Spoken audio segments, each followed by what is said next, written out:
Good evening, everybody. Rebecca here to go over the February 2024 budget review.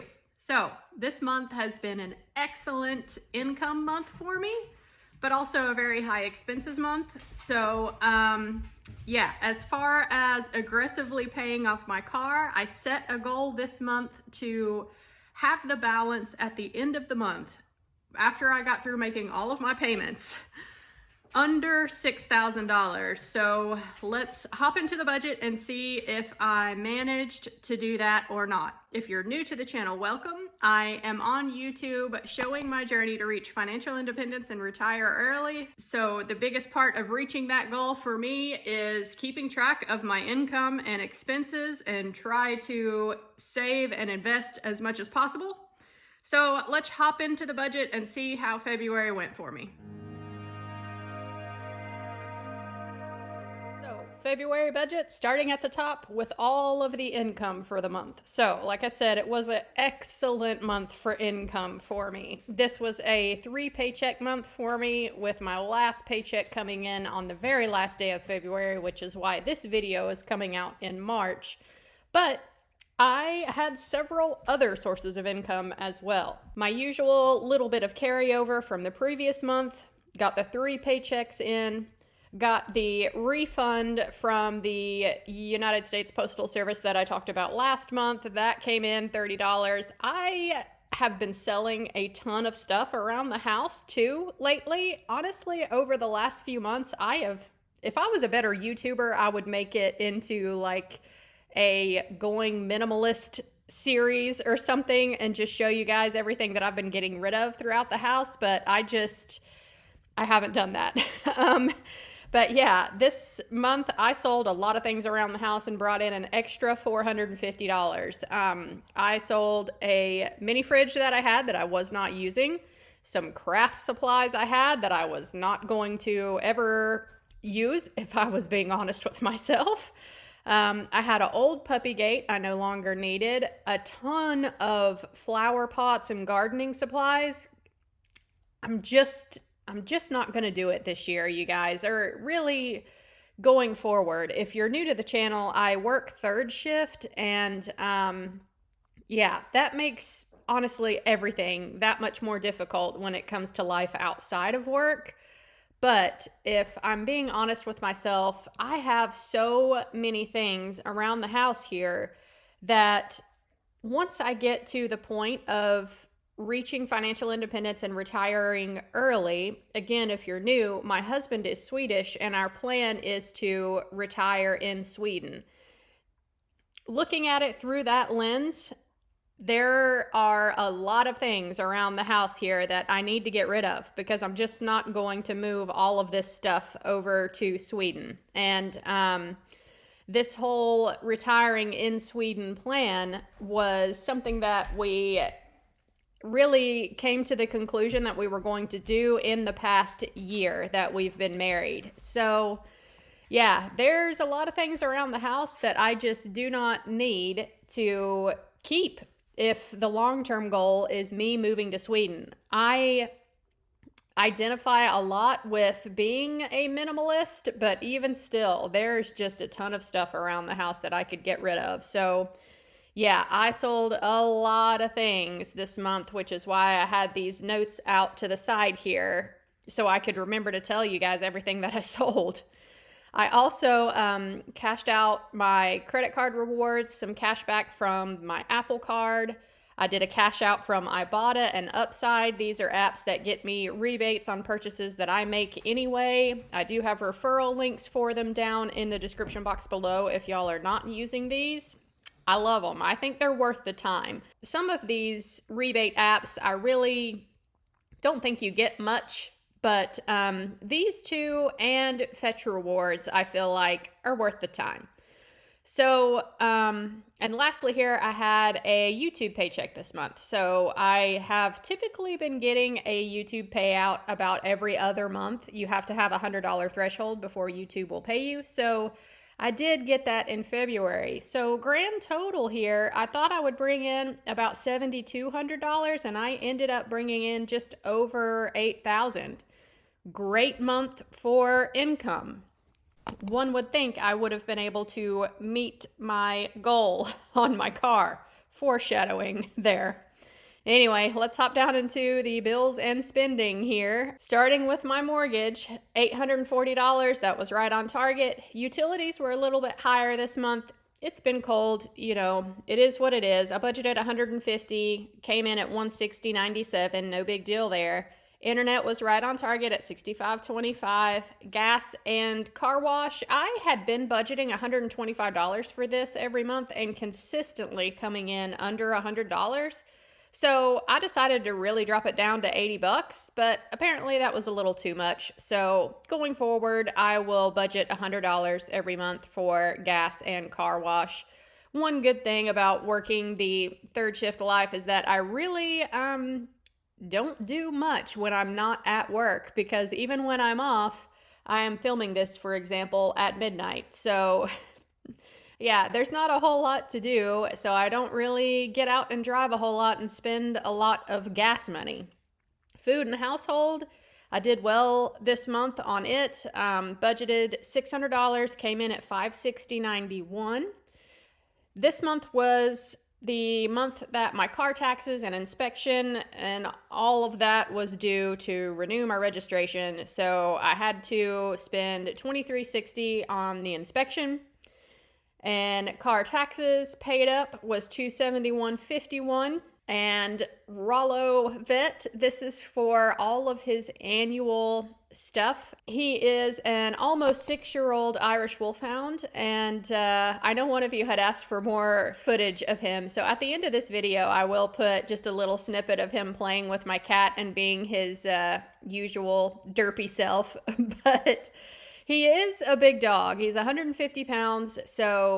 And this year I did also want to do some wellness blood work for him, because he recently has been having some struggles with having accidents in the house. And he has never had a problem with that before. I feel like he's drinking a little bit more than what he used to. And so part of me was just wondering if this is just him getting older, or is there something going on? And so yeah, long story short, we did a bunch of wellness lab work for him.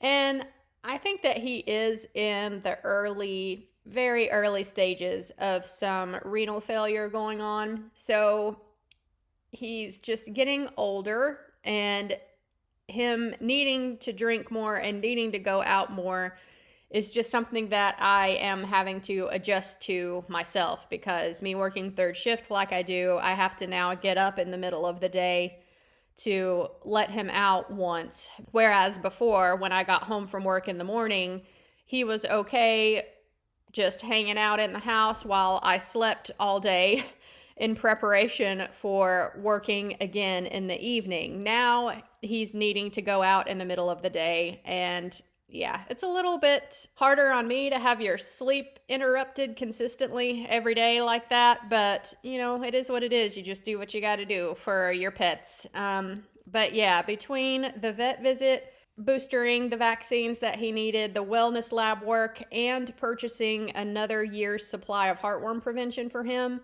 I budgeted $1,000 for his vet visit, and it did end up costing me more. It was $1,170.23. So pretty expensive for him, but it's just an annual hit every year for him. This is, barring him needing any other vet visits for some reason, this should be everything that he needs for the year, barring dog food and treats and cookies. And now he is looking at me because I said the words. But moving on, so that was a huge hit this month as far as expenses go. I also ended up getting my taxes done this month, which I was not planning on. I was budgeting actually to do that in March, but I ended up doing it a little bit early. So that was $250 for my CPA to do my taxes, and my meds, vitamins, protein, supplements line item, basically. I spent $102.90, and this was all for supplements this month. I'm keeping track of my annual spending on this out in my year-to-date column here, because by the end of the year, I think we'll see that this ends up being a pretty significant expense for me, but yeah, just something to keep an eye on. And then my other big spend here that I did not budget for ahead of time, my personal / miscellaneous spending for the month. So I did make notes on this, you guys. $390 of this was spending on Etsy. I wanted to get some new earrings. And this was actually something that I was planning on doing later as a reward for myself for achieving a personal fitness goal that I had set for myself at the beginning of the year. And I had been doing really well with this fitness goal of mine. And so I had planned on rewarding myself with some new earrings at the end of the quarter, but I ended up losing the backing to one of my earrings, and I have no idea where it went. I could have just went somewhere and got a different backing for it probably. But I used that as an excuse to go ahead and treat myself early.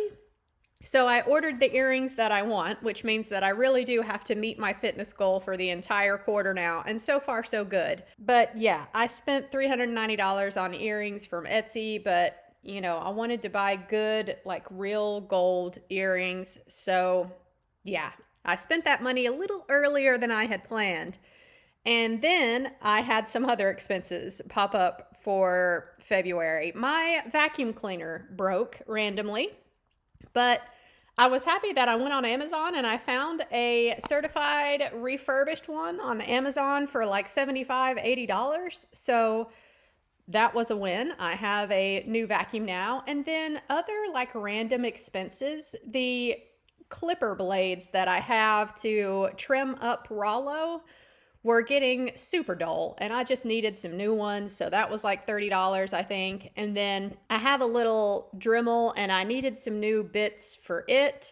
So I bought a pack of bits for my Dremel. I just had random expenses, but by far the majority of the spending was from Etsy this month. And again, it was something I was gonna do later anyway, so I won't judge myself too harshly for spending it now, although all of this means the higher expenses this month, that I did not meet my goal for how much money I wanted to put on my car this month. Womp womp. So at the start of the month, I owed less than $10,000, and I was really wanting to put as much money as I could towards the car, and I did do that. It's just that I had a lot of expenses and spending I wasn't planning on doing that popped up throughout the month. Anyhow, I still threw all of my extra money at the car payment, and my goal was to get the balance that I owed under $6,000. So how much do I owe on the car now after paying almost $4,000 on it? Yeah, curses. I was so close. Even with the extra spending that I did this month, I was so close to getting it under that $6,000 mark. I was $60 short on getting my car balance under $6,000. So kind of sucks a little bit, but it is what it is. I will get under 6,000 for sure here in March, and maybe even under 2,000 by the end of March. We'll see. If I can keep my spending well in check for March, I'm not expecting anything to pop up. Now that I have the tax prep done, that's, $250 I won't be spending in March. And since I went ahead and treated myself early to these earrings in February, then I won't be having that expense at the end of the month. So yeah, maybe I can actually get the car balance down under 2,000 at the end of March. We'll see. Stay tuned. So that brings me down into the last section here, my investing and fire tracking portion of the budget. And this section of the budget is mostly for channel members, but I do still share with you guys my savings rate for the month and my percentage progress to my fire number. So I can't wait to show the channel members where my portfolio is at right now. The market has been on a tear at the beginning of the year, and it's shocking how much my portfolio has grown despite me not investing aggressively right now. Now, as soon as I am done paying off my car, all my extra money that I have every month is going towards my portfolio. I am just shoveling it in my portfolio regardless of what the market is doing. But still, it's been kind of nice to see the upswing recently. And because of that, I have hit a major milestone here on my fire journey. I am now over 50% of the way to my fire number, which is amazing. And am I going to quit work after I get to 100% FI? No. The fire number that I am aiming for is a lean FI number, but still, I didn't want to set the bar so high it would feel too out of reach for me if I set the bar higher than what I have it. But that being said, I will get to 100% FI and likely still be working. So anyhow, I'm still very encouraged that I'm over 50% FI at this point. And my savings rate for the month was only 15.2% basically here. So even with me paying my car aggressively right now, I do still contribute to my work retirement account and get that employer match too. Obviously, I'm not going to pause all investing just to pay off a low interest debt. So the savings rate is not terrible at 15%, but after the car debt is paid, I am wanting this to be 60, 70% every single month. So I am on track to pay off my car even earlier than I expected when I set up my annual budget for the year. If everything goes according to plan, I should have my car paid off in April, by the end of April. And I thought when I was setting up my annual budget and trying to project out, the earliest that I could possibly have my car paid off would be the end of May. So initially, I gave myself in my head until the end of June to have the car paid off just because, things happen. And so I was like, all right, I will give myself the first 6 months of 2024 to get my car paid off. And knock on wood, fingers crossed, everything goes well the next couple of months. I'll have my car paid off by the end of April. So I am wanting to see these 60 and 70% savings rates as soon as the car debt is gone. So starting in May, going forward, I really want to put my pedal to the metal when it comes to investing in my portfolio. So all of that being said, my final balance here at the end of the month, y'all know that I usually do roll over a little bit of money in my checking account from one month to the next. I knew that I was cutting it so close with my goal of getting the car balance under 6,000 that I actually did not roll over anything. My checking account right now has a zero balance. Every single cent I had went towards the car payment this month. So yeah, I tried my best, but yeah, I just did too much spending this month to actually get my car balance under 6,000. Still, I made it very close. So that wraps it up for the budget review here. Let's go ahead and color in my debt-free chart for my car, because even though I did not get it under 6,000, I did get it under 8,000. So we are good to color in the next icon on my debt-free chart. Let's do that. All right, let's do this. I wanted to color in this one really bad this month, but as we saw, I did not quite make it. So all we can do is the 8K, but that's okay. There we have it. All right, so next month I am hoping to be able to color in all of these. I'm going to try to get the balance under 2K in March. So once we get under 2K, yeah, come April, I will be able to make my final payment and I will color in the done and the finally debt-free. And I don't know, I'll probably light this thing on fire or something just to celebrate, because that seems appropriate. So that wraps it up for the February budget review. Bjorn says hello and goodbye, and I hope you guys have enjoyed watching. I appreciate you making it all the way to the end of this rambly video if you have, and I will catch you in my next one. Bye, y'all.